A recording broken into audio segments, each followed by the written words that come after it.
Hello बच्चों। Good morning, good evening, good afternoon, जब भी आप मेरा वीडियो देखें। ठीक है, तो हम क्लास 11th की केमिस्ट्री का वीडियो बना रहे थे जिसमें हमने some basic concept of chemistry discuss कर रहे थे। उसमें हमने टू पार्ट्स कवर कर लिए थे। आज हमारा पार्ट 3 है। ठीक है, बोर्ड पर यहाँ पे कुछ टॉपिक्स लिखे हैं जो आज हम इस वीडियो में कवर करेंगे। ठीक है, physical property, chemical, SI unit, mass and weight, density, temperature, scientific notation, accuracy and precision and scientific figure. इतने टॉपिक्स को हम कवर करने की कोशिश करेंगे। अगर हुआ तो ठीक है, नहीं तो नेक्स्ट वीडियो बना देंगे इसमें और भी। ठीक है, तो चलिए शुरू करते हैं। जैसे कि पिछले वाले वीडियो में हमने क्या देखा था, हमने स्टेट ऑफ मैटर पढ़ा, प्रॉपर्टीज़ पढ़ी, इंटर कन्वर्जन ऑफ मैटर पढ़ा। ठीक है, इतनी चीज़ें हमने पढ़ ली थी। आज हमें जो पढ़ना है वो पढ़ना है physical property and chemical property. ठीक है, तो हेडिंग डालते हैं पहला, physical property and chemical property. Physical properties and chemical properties. ठीक है, अब देखिए फिजिकल प्रॉपर्टी और केमिकल प्रॉपर्टी क्या होता है।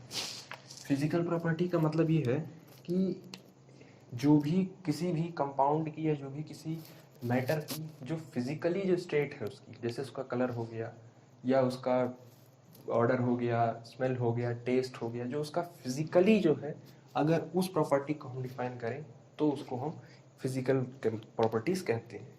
मतलब कि इसके में आप सिर्फ इसके फिजिकल पार्ट को ही आप कवर करेंगे। ठीक है, इसमें किसी भी प्रकार के इसके एटम मॉलिक्यूल्स में कोई चेंजेस नहीं होंगे। ठीक है, इसके atom plus molecule, atoms and molecules के कंपोजिशन में कोई चेंज नहीं होगा। ठीक है, इसके फिजिकल पार्ट में एटम्स और मॉलिक्यूल्स में कोई भी चेंज नहीं होगा। जैसे अगर हम एग्जांपल के तौर पे लें, तो अगर हम एग्जांपल के तौर पे लें ऑर्डर, टेस्ट, कलर, तो जो भी उसका कलर है वो उसका कलर रहे, उसकी फिजिकल प्रॉपर्टी यही होगी। मतलब इसके में हम कुछ उसके एटॉमिक लेवल तक हम कुछ चेंज ना करें तो वो होगी केमिकल प्रॉपर्टीज। और जब हम उसी एटम्स और मॉलिक्यूल्स के कंपोजिशन में चेंज कर देते हैं तो क्या हो जाता है, हमारा केमिकल प्रॉपर्टीज हो जाता है। यानी हम उसके एटम प्लस मॉलिक्यूल्स के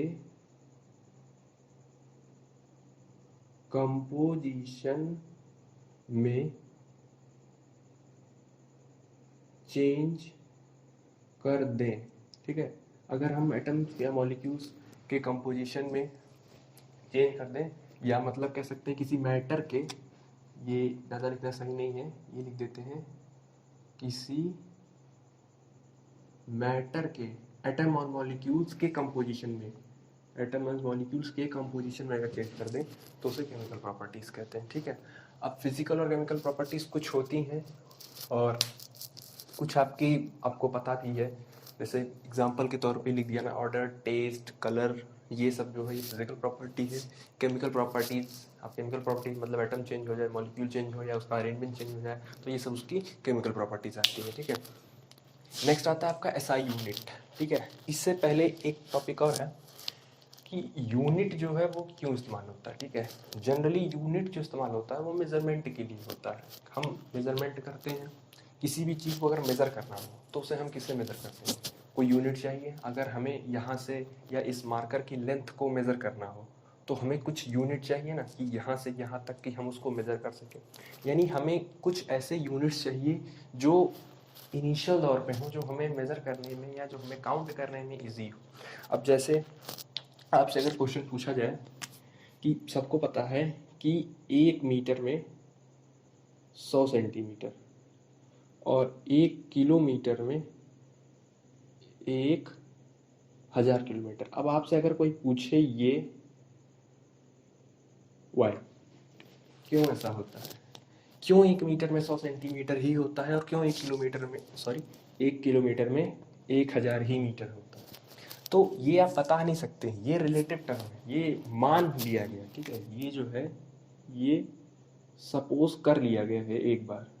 अब हम सपोज कर लिए हैं और इसी के बेसिस पे हम करते हैं, ठीक है। तो अब हम देखिए इसमें मेजरमेंट के लिए क्या इस्तेमाल किया है, मीटर। तो ऐसे कुछ फंडामेंटल यूनिट्स हैं जिन्हें हम पढ़ेंगे एसआई यूनिट में, यानी कुछ ऐसे फंडामेंटल बेसिक यूनिट्स हैं जो हमारे सभी मेजरमेंट में इस्तेमाल होंगे, मतलब ये कॉमन है, इसी से फिर डिराइव होकर आपके नए नए पार्ट्स निकलते हैं, नए नए यूनिट्स का आविष्कार होता है। तो बाकी आपके जो मेन बेसिक 7 हैं वो डिस्कस कर लेते हैं, उसमें इसकी कुछ कुछ प्रॉपर्टीज़ हैं, सिर्फ वही डिस्कस करेंगे, ज़्यादा डिटेल में नहीं जाएंगे, क्योंकि इन सबसे एग्जाम्स में ज़्यादा क्वेश्चन नहीं आते हैं, ना जेई ना नीट में कुछ ज़्यादा क्वेश्चंस नहीं आते हैं, पेपर में भी बहुत ज़्यादा नहीं आते हैं बोर्ड लेवल में। तो सिर्फ एक है कि आइडिया आपको हो जाए कि है, बाकी ये टॉपिक आपको फिजिक्स में भी पढ़ाया जाएगा, ठीक है। तो एक आइडिया ले लेते हैं, चलिए इसको मिटाते हैं।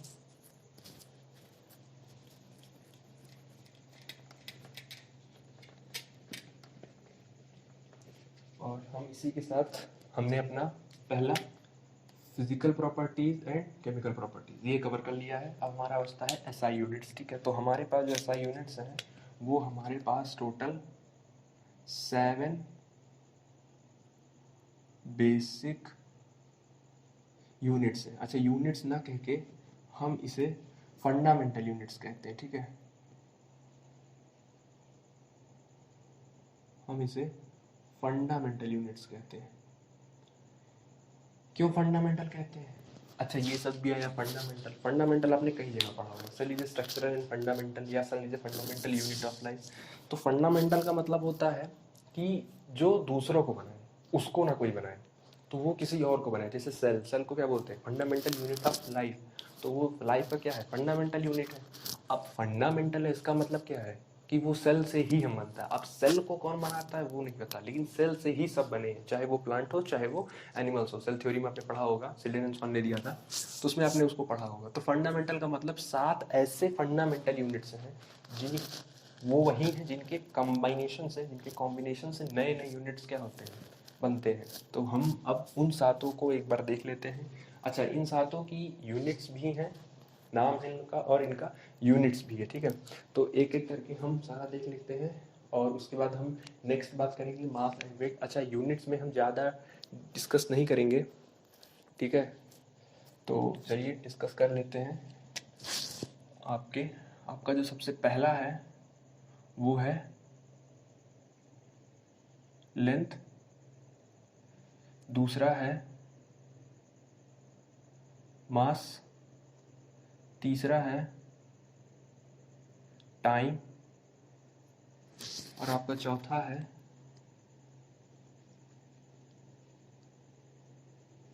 टेम्परेचर, पांचवा है आपका करंट, छठवां है आपका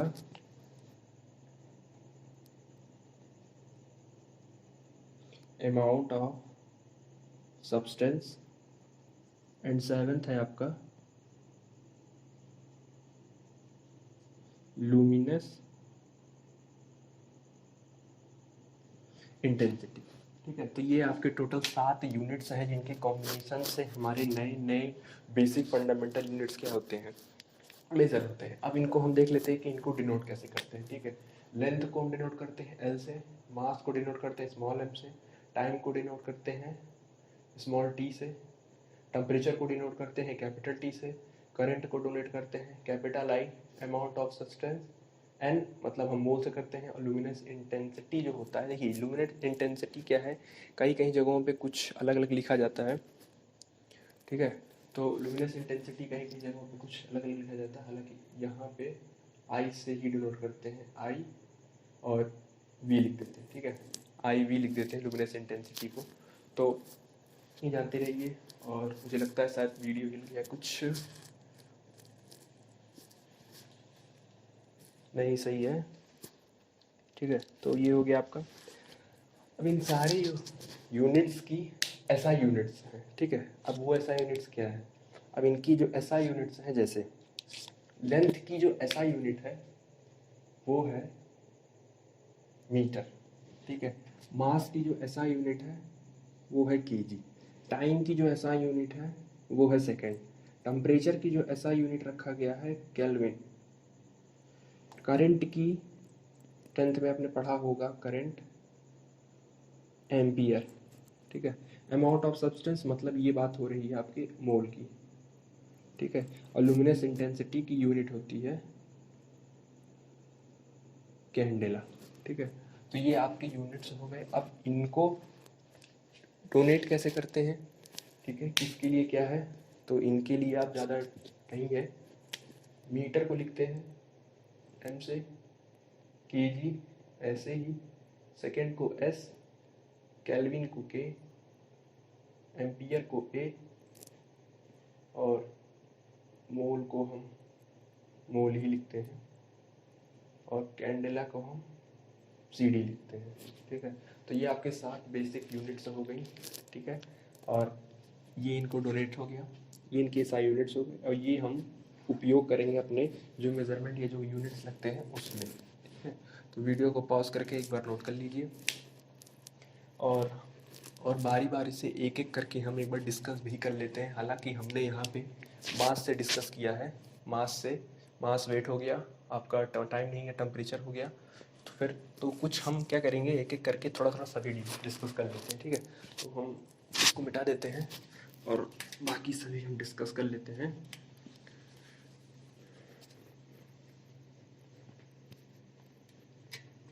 ठीक है, तो पहली हेडिंग डालिए लेंथ, पहली हेडिंग डालिए लेंथ। जैसा कि इसमें बता दिया गया है, लेंथ जो है एल से डिनोट करेंगे और इसे हम मीटर में करेंगे, ठीक है। अब इसमें क्या है, हम लेंथ में 1 मीटर किसको कहें, जैसे आप मीटर करेंगे तो आपने हर चीज़ डिफाइन किया जाता है। तो हम अगर मान लेते हैं 1 मीटर, तो 1 मीटर किसे कहेंगे, 1 मीटर हम किसे कहेंगे, ये हमारा क्वेश्चन है, ठीक है। 1 मीटर हम किसे कहेंगे, मतलब कैसे हम जाने कि ये एक ही मीटर है। तो इसका एक बड़ा सिंपल सा दिया गया है, आप याद कर लीजिए। सिर्फ ये कहा गया है इसमें कि वैक्यूम, ठीक है, से सिंपल याद कर लीजिए, मैं लिख दे रहा हूँ, वैक्यूम में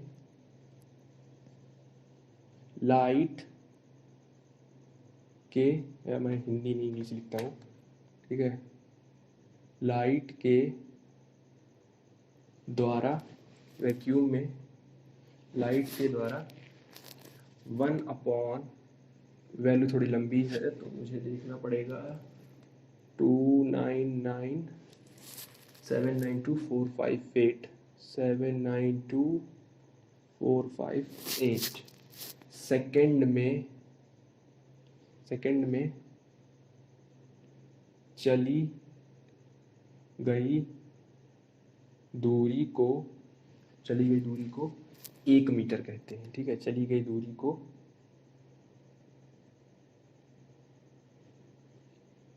1 मीटर कहते हैं। तो अब आप समझ जाइए कि 1 मीटर किसे कहेंगे, वैक्यूम में लाइट के द्वारा इतना सेकंड चली गई दूरी को, पाथ को हम क्या कहेंगे, 1 मीटर कहेंगे। यानी किसी वैक्यूम में लाइट अगर 1 सेकंड में इतना मीटर इतने सेकंड में अगर वो दूरी तय की गई हो तो उतने दूरी को हम क्या कहेंगे, 1 मीटर कहेंगे, ठीक है। तो ये हो गया आपका लेंथ हो गया। दूसरा आता है आपका टाइम, टाइम डिफाइन कर लेते हैं, इसको नोट कर लीजिए पॉज करके। और दूसरा आता है आपका टाइम, टाइम किसे कहेंगे, नेक्स्ट है आपका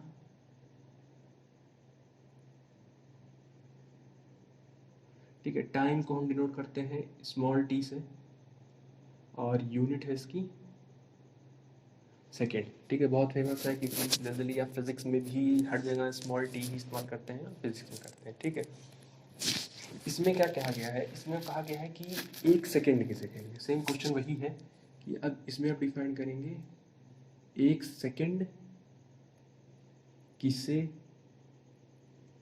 कहेंगे, यानी 1 सेकेंड आप किसे कहेंगे। 1 सेकेंड इसमें देखिए, इसमें क्या बताया गया है, 1 सेकेंड हम कहेंगे सीजियम 133 एटम, सीजियम 133 एटम जो होता है वो जब अपने आप को डिसोसिएट करता है, ठीक है, ये रेडियो एक्टिव है, जब ये अपने आप को रेडियो एक्टिवेट करेगा तो इससे अनेक प्रकार के क्या निकलेंगे, रेडिएशन निकलेंगे। तो वो रेडिएशन कितने देर तक निकलते हैं, ठीक है, वो रेडिएशन कितने देर तक निकलते हैं, या कह सकते हैं कि सीजियम 133 एटम के द्वारा जितने नंबर्स ऑफ रेडिएशन निकल जाते हैं उतने देर तक के सेकंड्स को हम 1 सेकंड कहते हैं। अच्छा, सीजियम इमिट वाले होने वाले रेडिएशन जो है कितने हैं वो, मतलब इससे कितने रेडिएशन लगभग निकल जाते हैं। वैल्यू ये भी बड़ी है थोड़ी, तो ये मुझे याद नहीं है, मैं देख के लिख देता हूँ। 192,631,770, मतलब इस सीजियम 133 एटम से अगर इतने टाइम पीरियड के ड्यूरेशन में रेडिएशन निकल जाता है तो उसे हम क्या कहेंगे, 1 सेकेंड कहेंगे, ठीक है। ये जो आपको क्वांटिटी दी गई है ये दी गई है टाइम पीरियड, इतने टाइम पीरियड में जितनी रेडिएशन निकल जाएंगी उतने को हम क्या कहेंगे, 1 सेकेंड में, ठीक है। तो ये आप क्या हो गया, टाइम हो गया। नेक्स्ट आता है आपका मास एंड वेट। ये बहुत ही इंटरेस्टिंग टॉपिक है क्योंकि ये आप 9th में भी पढ़े हैं, ठीक है, ये आपने 9th में भी पढ़ा है। तो अब हम डिस्कस करते हैं नेक्स्ट अपना थर्ड जो है मास। अच्छा, हम यहाँ डिफाइन साथ साथ ही कर देते हैं, मास एंड वेट। जैसा कि हम मास और वेट को दोनों को क्या कहते हैं, दोनों को लगभग एक ही समान मानते हैं, पर ऐसा नहीं है, थोड़ा सा डिफरेंस है। जनरली मास में बच्चों को कन्फ्यूज़न क्यों होती है, क्योंकि मास को भी हम केजी में मेज़र करते हैं और हम वेट को भी केजी में ही मेज़र करते हैं। तो बच्चों को कन्फ्यूज़न रहती है कि मास भी केजी में है, वेट भी केजी में है, तो दोनों में डिफरेंस क्या हुआ, ठीक है। दोनों में डिफरेंस ये है कि मास है क्या, आप समझिए, ठीक है, कॉन्सेप्ट को समझिए। मास का मतलब होता है अमाउंट या अमाउंट ऑफ मैटर, किसी सब्सटेंस के अंदर वो मैटर का कितना अमाउंट है उसे क्या बोलते हैं, मास बोलते हैं। वेट क्या है, वेट जो है, weight is a type of force, ये एक फोर्स है। ये कैसा फोर्स है, ये है आपका ग्रेविटेशनल फोर्स है ये, ठीक है, ये ग्रेविटेशनल फोर्स है। मतलब फोर्स, वेट जो हो गया वो अपोजिशन या वेट जो हो गया वो फोर्स को मेजर करता है। कौन से फोर्स को, ग्रेविटेशनल फोर्स को मेजर करता है। जैसे अब इसमें अच्छा एक बात और आती है, जैसे ग्रेविटेशनल फोर्स जो होता है मतलब आपकी ग्रेविटी। अच्छा, ग्रेविटी की जो वैल्यू होती है वो हमें पता है क्या, 9.8 मीटर पर सेकेंड होती है, लेकिन कहीं कहीं पे यही वैल्यू किस में हो जाती है, 10 मीटर पर सेकेंड, मतलब वैल्यू चेंज। अब वैल्यू चेंज तो ये ग्रेविटी मतलब ग्रेविटेशन फोर्स चेंज हो गया, और अगर ये चेंज हो गया तो वेट भी क्या हो जाएगा, चेंज हो जाएगा। लेकिन मास, मास क्या है, उस सब्सटेंस में जितना मैटर प्रेजेंट था, जैसे ये मैटर है, ठीक है, इसमें कुछ बना होगा ये, अब इसका मास कुछ है, पृथ्वी पर इसका मास कुछ है। अगर इसको मैं मून पे ले जाके इसका मास मेजर करता हूँ तो इसका मास मून पर भी वही आएगा जो अर्थ पर है, क्योंकि अब ये जिससे मिलकर बना होगा, ऐसा तो है नहीं कि मून पे जाएगा तो वो टूट जाएगा या गिर जाएगा या उसमें से कुछ निकल जाएगा मास, या कुछ एक्स्ट्रा मास उसमें क्या होगा, ऐड होगा, ऐसा तो कुछ होगा नहीं, ठीक है। तो मास जो होता है वो कांस्टेंट रहता है, ठीक है, मास जो होता है ये कांस्टेंट रहता है। पर वेट क्या होता है, वेरिएबल होता है। अब समझ में आया, वेट वेरिएबल क्यों होता है, क्योंकि वेट क्या है, फोर्स है। फोर्स कौन सा फोर्स है, ग्रेविटेशनल फोर्स है। ग्रेविटेशन फोर्स का मतलब ग्रेविटी की value place to place change कर जाती है, तो अगर ये वैल्यू चेंज होगी मतलब फोर्स चेंज होगा, मतलब वेट चेंज होगा। मास जो है वो क्योंकि मैटर का अमाउंट है तो वो कहीं भी ले जाने पर चेंज नहीं होता है, ठीक है, ये बात है, ये आप दोनों में याद रखिएगा। अच्छा, थोड़ा सा वेट को हम और डिफाइन कर दें, तो अगर मानिए ये आपका अर्थ है, ठीक है, ये मान लीजिए आपका, ये आपका अर्थ का सरफेस है और यहाँ पे कोई ऑब्जेक्ट रखा है। तो जब ये ऑब्जेक्ट नीचे रखा है और इस ऑब्जेक्ट का जो मास है वो मान लीजिए 5 kg है। तो इस ऑब्जेक्ट का जो मास है, ये ऑब्जेक्ट पृथ्वी पर क्या लगाएगा, फोर्स लगाएगा। कितना फोर्स लगाएगा, mg फोर्स लगाएगा। पृथ्वी बदले में इसको एक नॉर्मल फोर्स लगाएगी, कितना, तो वो भी होता है नॉर्मल।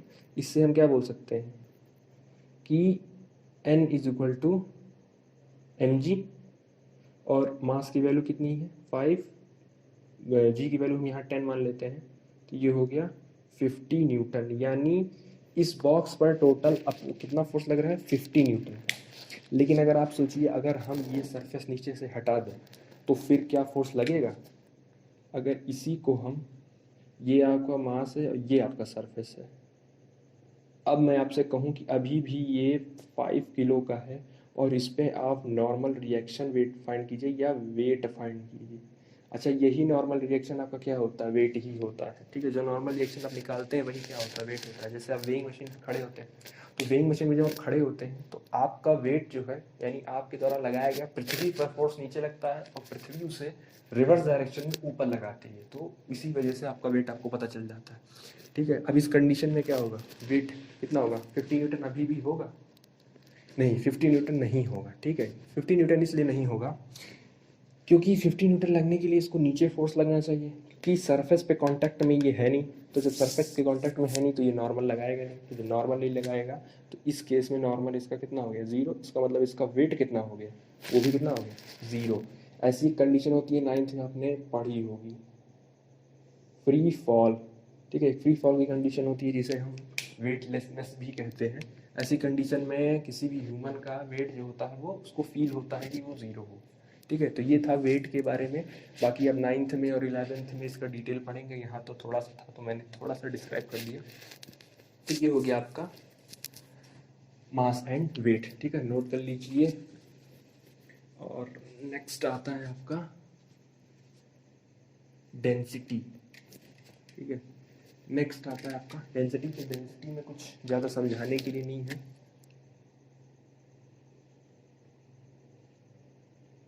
डेंसिटी को ज़्यादा समझाने के लिए नहीं है। डेंसिटी को जनरली डी, और ये होता है आपका मास बाई वॉल्यूम। ठीक है, डेंसिटी को कहीं कहीं रो लिखते हैं, मास हो गया स्मॉल m, ये हो गया v।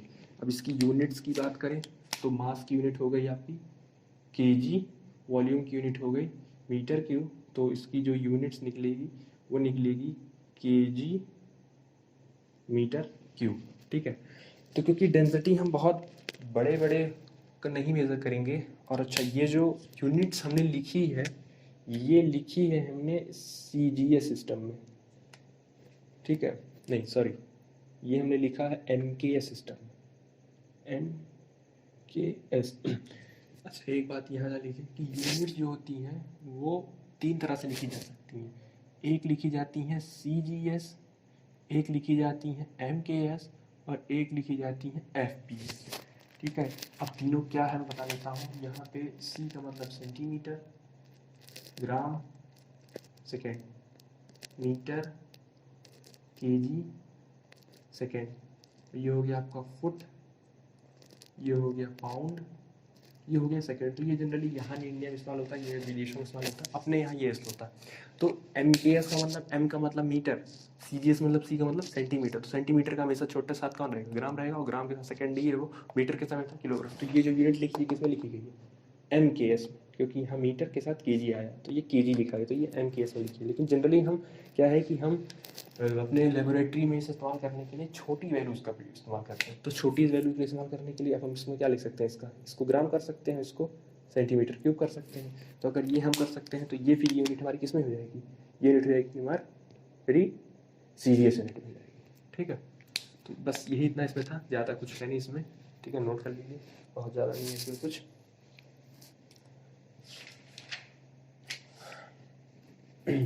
ठीक है, ये हो गया आपका।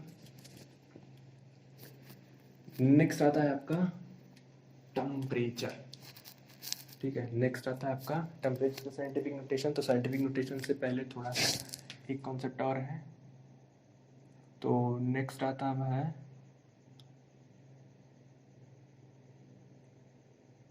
आपका टेम्परेचर। ठीक है, टेम्परेचर क्या होता है? टेम्परेचर का मतलब होता है कि किसी भी चीज़ का degree of hotness and coldness को मेज़र करने को ही हम क्या बोलते हैं? इसी दोनों को हम बोलते हैं टेम्परेचर। मतलब कोई सब्जेक्ट या कोई ऑब्जेक्ट कितना गर्म है और कितना कोल्ड है, उसी को हम टेम्परेचर बोलते हैं, या डिग्री ऑफ हॉटनेस को ही हम क्या बोल सकते हैं? टेम्परेचर, या उसी के द्वारा हम मेज़र करते हैं। तो टेम्परेचर मेज़र करने के लिए आपके पास टोटल 3 यूनिट्स हैं, ठीक है, जिसमें से आप कुछ जानते होंगे। एक होता है सेल्सियस, एक होता है फ़ारेनहाइट, और एक होता है केल्विन। ये 3 यूनिट्स आपके पास मेज़र करने के लिए होती है, ठीक है। इन तीनों में रिलेशन भी होता है, वो रिलेशन बच्चे अक्सर भूल जाते हैं, तो आप याद कर लीजिए, ठीक है। इसको एक फॉर्म से दूसरे फॉर्म में कन्वर्ट करने के लिए C/5 F-32/9 is equal to K+273, ठीक है, डिग्री कर सकते हैं। पॉइंट में भी कुछ होता है 1.2, तो उसे नहीं रखेंगे, ठीक है। तो ये अगर आपको याद है, ठीक है, तो आप टेम्परेचर से रिलेटेड जो है कोई भी क्वेश्चन क्या कर सकते हैं? सॉल्व कर सकते हैं। तो अगर आपको सेल्सियस में दिया हो तो आप टेम्परेचर में लिख सकते हैं, आपको टेम्परेचर में दिया हो तो आप केल्विन में भी लिख सकते हैं, ठीक है। तो इसका एक क्वेश्चन करके देख लेते हैं, और इसका जो क्वेश्चन आएगा वो हम क्वेश्चन ले लेते हैं कि एक ह्यूमन बॉडी का जो टेम्परेचर होता है वो 37 डिग्री सेल्सियस होता है सेल्सियस में, तो उसी का फ़ारेनहाइट में कितना होगा, ठीक है। ये करके बता दीजिएगा, कमेंट बॉक्स में कमेंट कर दीजिएगा कितना होगा, ठीक है। एक और कर लेते हैं। अगर किसी सब्सटेंस का फ़ारेनहाइट में दिया है वैल्यू 102 फ़ारेनहाइट, तो सेल्सियस में उसकी वैल्यू कितनी होगी, ठीक है। ये दोनों आप कमेंट बॉक्स में कमेंट कर दीजिएगा, उसको नोट कर लीजिए, ठीक है। और नेक्स्ट आता है आपका साइंटिफिक नोटेशन, ठीक है। तो साइंटिफिक नोटेशन से एक पहले ही बात आती है। अच्छा एक बताओ, टेम्परेचर में जो केल्विन होता है वो निगेटिव में नहीं होता है, ठीक है। सेल्सियस जो होता है वो निगेटिव में होता है। आपने सुना है ना, कहिएगा -15 डिग्री सेल्सियस, -2 डिग्री सेल्सियस, लेकिन कहीं आपने -2 डिग्री केल्विन नहीं सुना है। तो केल्विन में कभी नेगेटिव वैल्यू नहीं होती, जब भी होगी हमेशा पॉजिटिव होगी, क्योंकि वहाँ पे क्या था? प्लस था, ठीक है। और सेल्सियस जो होती है वो हमेशा क्या रहती है? वो हमेशा, अच्छा सॉरी, वहाँ पे जो लिखा मैंने वो अगर आप K+273 लिखा मैंने जैसे, तो यहाँ पे K प्लस नहीं, K-270 डिग्री होगा, ठीक है। केल्विन क्योंकि वैल्यू ज़्यादा रहेगी, तो हाँ K माइनस रहेगा, ठीक है, 273 डिग्री रहेगा। तो कभी भी केल्विन जो होता है वो निगेटिव में नहीं होता है।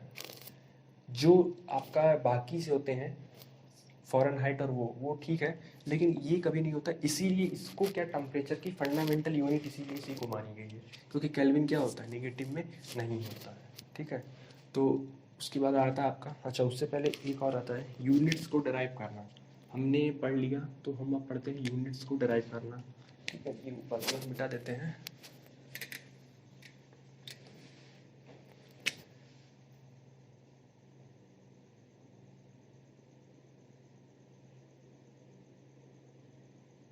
डराइव्ड यूनिट्स को हम कैसे डराइव करते हैं? अब यूनिट्स को डराइव करने के लिए मान लीजिए आपसे पूछा वेलोसिटी की यूनिट,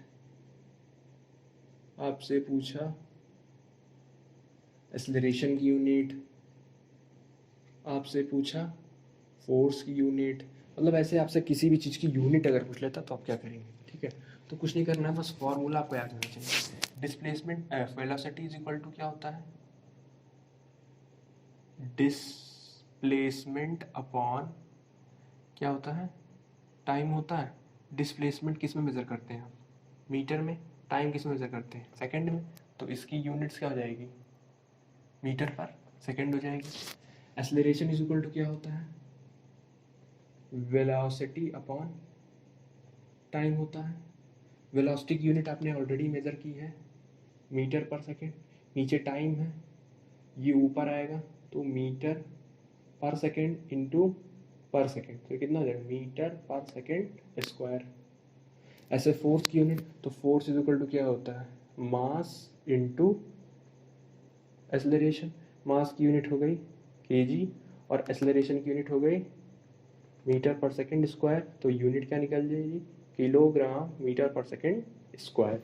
तो आप ऐसे यूनिट डिराइव भी कर सकते हैं अगर आपको फॉर्मूला याद हो और उस फॉर्मूले में आपको क्वांटिटीज याद हो, ठीक है। तो ये थी आपका डिराइव यूनिट। अब नेक्स्ट आता है आपका साइंटिफिक नोटेशन,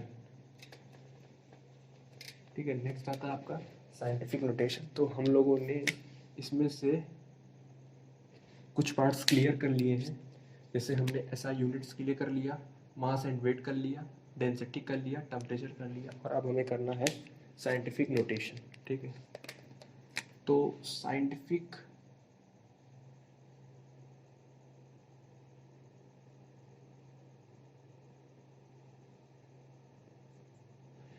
नोटेशन क्या होता है, ठीक है। साइंटिफिक नोटेशन जनरली ज़्यादा कुछ नहीं होता, बस शॉर्ट में समझ लीजिए ऐसे। साइंटिफिक नोटेशन का मतलब होता है किसी बहुत बड़ी क्वांटिटी को छोटी क्वांटिटी में रिप्रेजेंट करना। जैसे आपके पास कोई बहुत बड़ी क्वांटिटी हो, आपको रिप्रेजेंट करना हो, तो आप कैसे रिप्रेजेंट करेंगे। जैसे एग्जांपल में ले लेते हैं, आप लोगों ने सबने सुना होगा एवोगैड्रो नंबर। एवोगैड्रो नंबर कितना होता है 6.022 इंटू 10⁻23। अब आप सोचिए अगर इसे हमें लिखना होता तो होता 6.022000000 एंड सो ऑन, फिर 000 करके, मतलब ऐसे बहुत लंबा होता है। ये लिखना किसी कॉपी में और हमें आसान नहीं पड़ता। तो हमने क्या किया, इसी समस्या से बचने के लिए हमने कुछ तरीके निकाले जिससे हमें लिखना आसान हो जाए। तो हमने क्या निकाला साइंटिफिक नोटेशन, ठीक है। इसका जो जनरल फॉर्मूला है वो है n मल्टीप्लाई बाई 10⁻n। यहाँ पे जो n है, ठीक है, where n is equal to, यहाँ पे n जो है वो 1 से लेके 1 to 9, 1 से लेके 9 तक कुछ भी हो सकता है, और पावर हम नहीं बता सकते हैं। ये n कुछ भी हो सकता है, मतलब कुछ भी हो सकता है, ठीक है, कुछ भी हो सकता है। या इसी को बोल सकते हैं कि कोई भी इंटीजर हो सकता है, प्लस में भी कितना भी हो सकता है, माइनस में भी कितना हो सकता है। अब इसका एग्जांपल अगर देख लिया जाए तो एग्जांपल दिया ही है तो ये तो आप कर ही लेंगे। अच्छा, कभी कभी साइंटिफिक नोटेशन लिखने को आता है, ठीक है, कि आपको क्वेश्चन दिए रहेंगे साइंटिफिक नोटेशन लिखने को आएगा। जैसे मैं एक दो एग्जांपल करा देता हूँ। जैसे मान लीजिए आपसे आएगा 0.000025 0.000035, ठीक है। फिर आएगा आपसे 0.000003, 3.3235, 6.2312। अब इसमें मतलब कह रहा है कि आपसे साइंटिफिक नोटेशन में लिखिए, तो आप कैसे लिखेंगे, ठीक है। तो आपने सबने मैथमेटिक्स में कार्टेशियन प्लेन पढ़ा होगा, ये ट्रिक याद रखिए, आपको हमेशा याद रहेगा। बीच में जीरो होता है, जीरो के इधर जो होता है राइट साइड, हमेशा आप +1 लिखते हैं, और जीरो के लेफ्ट साइड में हमेशा आप माइनस लिखते हैं, ठीक है। इधर आप लिखते हैं +1, +2, +3, +4, -1, -2, -3, -4, ये लिखते हैं। इसको याद कैसे करना है, जैसे हमें लिखना है कि 2.5, अब हमें लिखना है कि 2.5 इंटू 10 टू दी पावर। अब बच्चों को ये बड़ी कंफ्यूजन रहती है कि 10 टू दी पावर क्या लगाएं। तो 10 टू दी पावर कैसे लगाते हैं, देखिए पॉइंट कहाँ से कहाँ डिसोसिएट हुआ, पॉइंट कहाँ से कहाँ डिसोसिएट हुआ, देखिए 1 2 3 4 5, इसका मतलब 10 टू दी पावर कितना होगा 5। अब समस्या ये है कि +5 की -5, तो वहाँ पे आपको काम लगेगा ये ज़ीरो जो है, ये ज़ीरो मानिए आपका ये पॉइंट था, ये पॉइंट जो है ये ज़ीरो है। अब आप किस तरफ गए हैं, उस तरफ गए हैं पॉइंट को लेके, इसका मतलब इधर क्या है प्लस, तो यहाँ पे क्या होगा +5 नहीं होगा। इसका सीधे क्या लिखेंगे अब, इसका यहाँ पे इसका अपोजिट लगाएंगे, राइट में प्लस है ना, क्योंकि ये कितना था 0, मतलब यहाँ था ये 1 2 3 4 5 +5 है, पर +5 नहीं -5 लगाएंगे, ठीक है। ऐसे नीचे वाले में देखिए, नीचे वाले में क्या है, नीचे वाले में लिखना है आपको 2.35 × 10⁻⁴। अब देखिए पावर, देखिए कैसे लिखेंगे आप, 1 2 3 4 4 लिखेंगे, लेकिन प्लस में लिखेंगे नहीं, क्योंकि हम 0 के इधर गए हैं, मतलब हम इस साइड जा रहे हैं, तो हम क्या लिखेंगे, +4 नहीं, आगे -4 लिखेंगे। ऐसे सेम यहाँ भी हो जाएगा, 3.0 × 10⁻⁴, 1 2 3 4 5 6 माइनस, क्योंकि हम इधर गए। अब हमें पॉइंट को, हमें इसे लिखना है 3.25623 × 10⁻⁴।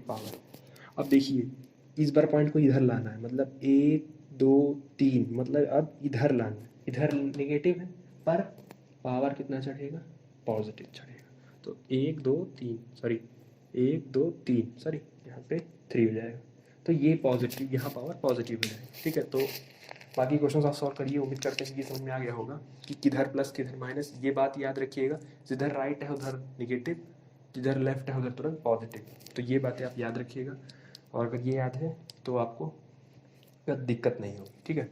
तो आपका इसी के साथ साइंटिफिक नोटेशन भी पूरा हो गया।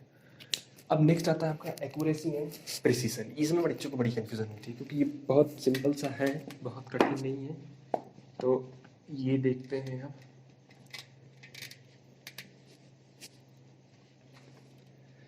एक्यूरेसी एंड प्रिसीजन, ठीक है।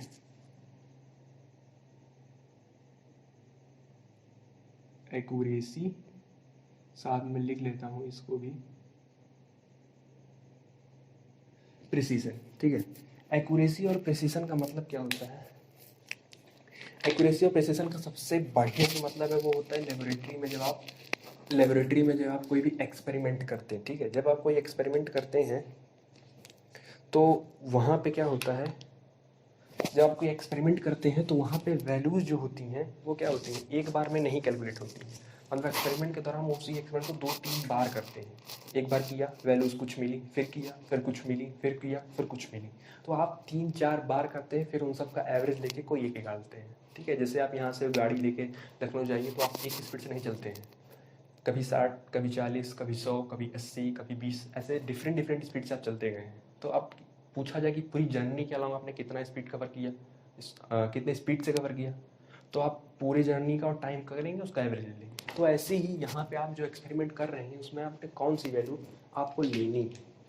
अब जैसे आपने कोई एक्सपेरिमेंट किया, अब मान लीजिए आपके पास एक होता है एक्चुअल डाटा, जो ट्रू होता है उसी के करीब आपको निकालना होता है, ठीक है। एक होता है आपके पास एक्चुअल डाटा। अब ये एक्चुअल डाटा मैं मान लेता हूँ कि 5.0 है, मतलब आपको इसी के वैल्यू आपको क्लोज करनी है। और मैं 3 बच्चों मान लेता हूँ ABC, ठीक है। ए ने एक बार कोशिश किया फर्स्ट अटेम्प्ट थे तो आया 4.98, दूसरी बार कोशिश किया तो इसका आया 4.74, और तीसरी बार कोशिश किया तो आया 5.2। बी ने कोशिश किया तो इसका आया 4.8, 4.75, इसका आया 4.92। सी वाले ने कोशिश किया 4.9 वैल्यू लाई, 4.9 यहाँ 2 मान लेते हैं, यहाँ 3 मान लेते हैं, या इसको नहीं मानते हैं, 3.92 लाया, 3.93 लाया, 3.95 लाया। अब इसमें से हम किसको एक्यूरेट कहेंगे या किसको हम कम कहेंगे, ठीक है। तो यहाँ वैल्यू जो है थोड़ी सी हम डिफ़र कर लेते हैं, 4.90 कर लेते हैं, ठीक है यहाँ पे। अब किसको हम एक्यूरेसी कहेंगे, किसको प्रिसिशन कहेंगे, देखिए ध्यान से देखिए। एक्यूरेसी उसे कहते हैं जिनका इन तीनों में on an average data actual के करीब हो। अगर एक्चुअल के करीब होगा तो उसे हम एक्यूरेसी कहेंगे, मतलब उसने अपने एक्यूरेसी से काम किया। जैसे 4.98, 4.74, 5.2, लगभग एक्यूरेसी है, ठीक है। तो इसमें हम कह सकते हैं कि इसके पास एक्यूरेसी जो है वो है। तो मैं एक्यूरेसी को ए से डिनोट कर देता हूँ, ठीक है। मतलब इसके पास एक्यूरेसी है 4.8, 4.90, 4.92, मतलब 5.0 के बहुत ही करीब है इसकी वैल्यू। क्योंकि इसकी देखिए बहुत कम हो गई, फिर इसकी बहुत ज़्यादा हो गई, लेकिन इसकी वैल्यू क्या है, एकदम मतलब बहुत ज़्यादा एक्यूरेट है। तो मैंने डबल कर दिया। अब थर्ड वाली की देखिए, थर्ड वाले की वैल्यू बहुत दूर है, 3.925 आया। दूसरे बार भी चैनल ने किया 3.93 आया, तीसरी बार भी किया तो 3.95 आया। तो इसकी वैल्यू एक्यूरेट नहीं है, इसकी वैल्यू एक्यूरेट नहीं, इसकी वैल्यू प्रिसाइज है, यानी प्रिसीजन है। अब इसको अगर हम एक चार्ट की मदद से नहीं, आप एक जो तीर होता है जो एक निशाने पे लगाते हैं उसकी मदद समझे तो ज़्यादा समझ आएगा, ठीक है। उसकी मदद से ज़्यादा समझ आएगा आपको। देखिए कैसे, जैसे आपने देखा होगा कि जो निशाना लगाते हैं उनका ये घेरा ऐसे होता है, ठीक है। बीच में एक सेंटर पॉइंट होता है जहाँ पे एक्चुअली लगाना होता है निशाना, और उसके बाद एक लेवल होता है, फिर उसके बाद दूसरा लेवल होता है, ठीक है, और उसके बाद फिर तीसरा लेवल होता है। और एक फाइनली मैं बना देता हूँ ब्लैक कलर से, ठीक है। अब 3 बार मेंशन करते हैं। तो पहली बार जो किया स्टूडेंट्स ने, क्योंकि वैल्यू मुझे याद नहीं, मैं दूसरी बता देता हूँ आपको। पहली बार जब किया तो एक स्टूडेंट्स ने, वही स्टूडेंट्स यहाँ बार 3 मारा, उसका यहाँ लगा। दूसरी बार उसने कोशिश किया, यहाँ लगा, और तीसरी बार उसने कोशिश किया तो यहाँ लगा। ये हो गया आपका ए, ठीक है। अच्छा, ए ना मान के इसको हम मान लेते हैं एक्स। ये हो गया आपका एक्स स्टूडेंट। अब आप कहिए कि वाई आया। वाई ने क्या किया, वाई का एक बार मारा तो एक बार वाई का यहाँ लगा, फिर यहाँ लगा, और फिर यहाँ लगा, ठीक। अब आता है, ये आपका हो गया वाई। अब आता है आपका जेड में, ठीक। आपका जेड किया तो एक बार जेड का यहाँ लगा, फिर यहाँ लगा, और एक बार यहाँ यहाँ लगा। ये हो गया आपका जेड। तो अब आप इसमें से हमें ये बताइए कि इसमें से एक्स, वाई और जेड में से कौन सा एक्यूरेसी शो कर रहा है और कौन सा प्रिसीजन शो कर रहा है, ठीक है। तो एक बात तो क्लियर है, एक्स वाला जो है वो एक्यूरेसी नहीं शो करेगा, क्योंकि एक्यूरेसी का मतलब होता है जो एग्जैक्ट वैल्यू या ट्रू वैल्यू के करीब हो, तो वो तो शो नहीं कर रहा है। इसका मतलब ये आपका एक्यूरेसी शो नहीं कर रहा है। ये क्या शो कर रहा है, ये प्रिसीजन शो कर रहा है, क्योंकि जो उसका एक्सपेरिमेंट था वो सभी एक्सपेरिमेंट एक दूसरे के करीब है, इसीलिए उसको प्रिसीजन बोला जाता है। एक्चुअल एक्यूरेसी उसको बोलते हैं जो ट्रू वैल्यू की, ठीक है। ये याद रखिए, ट्रू वैल्यू जो आपको वैल्यू दी होगी कि इसके करीब लाना है, ट्रू वैल्यू की जो वैल्यू करीब होगी वो एक्यूरेसी होगी। और एक्सपेरिमेंट करने के दौरान जो वैल्यू बार बार आपकी आ रही होगी, अगर वो आपस में करीब है तो वो प्रिसीजन है। एक्स ने 3 बार निशाना लगाया, वो तीनों निशाने करीब हैं, इसीलिए वो क्या है, प्रिसीजन है, एक्यूरेसी नहीं है। वाई का देखिए, एक लगा है, थोड़ा सा और है, थोड़ा सा और है, तो इसमें कह सकते हैं कि इसके पास एक्यूरेसी है। और सबसे अच्छा जो है वो जेड का एक्यूरेसी, क्योंकि इसका जेड का तीनों का पास ही लगा है, ठीक है। तो ये आपका एक्यूरेसी एंड प्रिसिजन था। एक समझिए, एक्यूरेसी का मतलब होता है कि एक्चुअल डाटा जो दिया गया हो उसके करीब। प्रिसिजन का मतलब एक्सपेरिमेंट करने के दौरान जो वैल्यू आ रही है वो अगर करीब हो, खुद जितनी बार एक्सपेरिमेंट कर रहे हैं वो बार बार करीब आ रही हो, तो उसको हम प्रिसिजन बोलते हैं, ठीक है। तो इसी के साथ आपका एक्यूरेसी एंड प्रिसिजन भी खत्म होता है। लास्ट टॉपिक होगा साइंटिफिक फिगर, तो कवर कर लेते हैं इसको भी। साइंटिफिक फिगर, ठीक है। साइंटिफिक फिगर आपको निकालने के लिए आता है पेपर में, 2 नंबर या 3 नंबर का आएगा, आपसे निकालने के लिए पूछा जाएगा। तो बहुत इजी होता है, लेकिन कभी कभी बच्चे गलत कर देते हैं इसको भी। सिग्निफिकेंट फिगर, ठीक है, सिग्निफिकेंट फिगर। चलिए देखिए सिग्निफिकेंट फिगर क्या होता है। सिग्निफिकेंट फिगर का मतलब वो होता है ऐसे ऐसे फिगर, या सिग्निफिकेंट फिगर को हिंदी में बोलते हैं सार्थक अंक, ऐसे वैल्यूज या ऐसे डिजिट्स जो उनके मतलब हो, ठीक है। तो आपके पास दो वैल्यू होती हैं, एक होता है नॉन जीरो, एक होता है जीरो। एक होता है नॉन जीरो और एक होता है ज़ीरो। तो भैया ज़ीरो को ले लिया, तो ज़ीरो को छोड़ने के बाद जो सब बचा वो क्या आया, non zero. One two infinite क्या हो गया, नॉन ज़ीरो वैल्यू हो गई, ठीक है। तो ये हो गया। अब आपसे पूछा जाता है तो इसके नियम है, ठीक है, कुछ रूल्स हैं, ठीक है, सिग्निफिकेंट पहचानने के कुछ नियम हैं। जिसमें पहला नियम क्या है, all non zeros are significant, मतलब all non zero are significant figure, मतलब जितने नॉन जीरो फिगर होते हैं वो सभी, जितने नॉन जीरो होते हैं वो सभी के सभी क्या होते हैं, सिग्निफिकेंट फिगर होते हैं, और उन्हें आप सिग्निफिकेंट फिगर की तरह ही काउंट करेंगे, ठीक है। चलिए, उसके बाद नेक्स्ट आता है आपका कि डेसिमल के बाद, ठीक है, दो नॉन जीरो के बीच, between between two non zero, between two non zero, zero is counted as a significant figure. दो नॉन जीरो के बीच में अगर जीरो आ रहा होगा तो उसे हम क्या कहेंगे, सिग्निफिकेंट फिगर में काउंट करेंगे। ये हो गया आपका दूसरा। तीसरा तीसरा आपका है कि नॉन जीरो की तरफ, अगर नॉन जीरो के लेफ्ट की तरफ जो भी होगा, ठीक है, इसमें बोल सकते हैं कि डेसिमल के पहले, ठीक है, नॉन जीरो से पहले, नॉन जीरो से पहले पहले अगर ज़ीरो है तो उसे सिग्निफिकेंट फिगर काउंट नहीं करेंगे। नॉन ज़ीरो से पहले अगर ज़ीरो है तो उसे काउंट नहीं करेंगे, या पॉइंट के पहले है तो उसे ज़ीरो काउंट नहीं करेंगे। और फोर्थ है आपका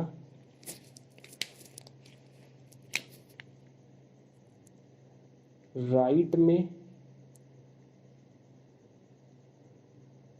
डेसिमल के बाद ज़ीरो आया आया तो सिग्निफिकेंट फिगर काउंट करेंगे, ठीक है। तो इस पे हम आपका एक एक करके हम एग्जांपल बता देते हैं कैसे। चलिए, इसका एग्जांपल देखिए, ऑल जीरो और नॉन जीरो, मतलब कि 2 3 4, इसमें आपका कितने टोटल सिग्निफिकेंट है, 3 फिगर है, ठीक है। नेक्स्ट आपका ये है, दो नॉन जीरो के बीच में जीरो आता है, जैसे 2 0 5 0 0 3। तो अब 1 2 3 4 5 6, इसमें टोटल कितने होंगे, 6, क्योंकि देखिए जीरो दो नॉन जीरो के बीच में आया है, यहाँ भी जीरो दो नॉन जीरो के बीच में आया है। चलिए यहाँ समझिए, दो नॉन जीरो से पहले अगर जीरो आता है तो उसे काउंट नहीं करते, जैसे 0.0003, तो इसमें टोटल सिग्निफिकेंट फिगर कितने हैं, 1, सिर्फ ये है। 0.0002 कितना है, 1। 0.0002 3, इसमें कितना है, 2, ठीक है। यहाँ मैं पॉइंट लगा देता हूँ, छूट गया, इसमें कितना है, ठीक है। यहाँ की बात करें 3.000, अब यहाँ संभाल के रखिएगा, 3.00 है तो 1 2 3 4, यहाँ पे कितना है, 4। 5.02300, 1 2 3 4 5 6, तो यहाँ कितना सिग्निफिकेंट फिगर है, 6 सिग्निफिकेंट फिगर। तो आप ऐसे कुछ क्वेश्चंस हैं, आप किताबों में खोज लीजिएगा, कुछ कर भी लीजिएगा, ठीक है। अगर आप कर लेते हैं तो आपको इजी रहेगा। मैं कुछ के सिग्निफिकेंट फिगर आपको देता हूँ, आप होमवर्क में करिएगा और कमेंट बॉक्स में से कमेंट करिएगा, ठीक है। कुछ के रूल यही रहेगा, रूल यही लगाइएगा। मैं कुछ के सिग्निफिकेंट फिगर आपसे पूछ लेता हूँ, ठीक है। तो फाइंड करना है आपको सिग्निफिकेंट फिगर, ठीक है। पहला है आपका 207.35, आप अपने एनसीईआरटी में भी देखिएगा, दिया है सिग्निफिकेंट 0.00368। थर्ड है आपका 653, एंड फोर्थ है आपका 3.653, इंटू 10⁻40, ठीक है, ये हो गया। और लास्ट है आपका 0.378। इन 5 में आप बता दीजिएगा कि कौन कौन से कितने सिग्निफिकेंट फिगर हैं, ठीक है, कितने सिग्निफिकेंट फिगर हैं, और इसी के साथ आपका सिग्निफिकेंट फिगर भी कंप्लीट होता है, ठीक है। तो उम्मीद करते हैं कि आज आपको हमने जो भी पढ़ाया वो समझ में आ गया होगा। वीडियो से रिलेटेड कोई भी कमेंट हो, कोई भी सजेशन हो तो उसे कमेंट बॉक्स में कमेंट करिए, ठीक है। वीडियो को पढ़ते रहिए, एंजॉय करते रहिए और पढ़ाई करते रहिए। All the very best. और हाँ, इससे रिलेटेड एक और बात है कि फिज़िक्स में क्लास 12 का कैपेसिटेंस चल रहा है, ठीक है, तो और रेजिस्टेंस का भी आएगा। तो जो बच्चे अभी 10th से 11th में गए हैं तो मैं उन्हें ये कहना चाहूँगा कि मैं इस अभी कुछ टाइम के बाद कैपेसिटेंस का एक क्वेश्चंस का वीडियो लेकर आऊँगा, तो उसमें आप कैपेसिटेंस और रेजिस्टेंस एक ही होता है। तो अगर जो बच्चों का इंटरेस्ट होगा वो वीडियो भी देख लेंगे, जिनको नहीं होगा वो सेकेंड ईयर में मिलेगा ही उसको, हालांकि मैं बना दूंगा, ठीक है। तो उम्मीद करते हैं जो भी पढ़ाया समझ में आया होगा। इसी के साथ वीडियो रोकते हैं और रेस्ट पार्ट जो है वो अगली वीडियो में कवर करेंगे। और बायो का भी बताना है मुझे वीडियो, ठीक है, वो भी पीछे जा रहा है। तो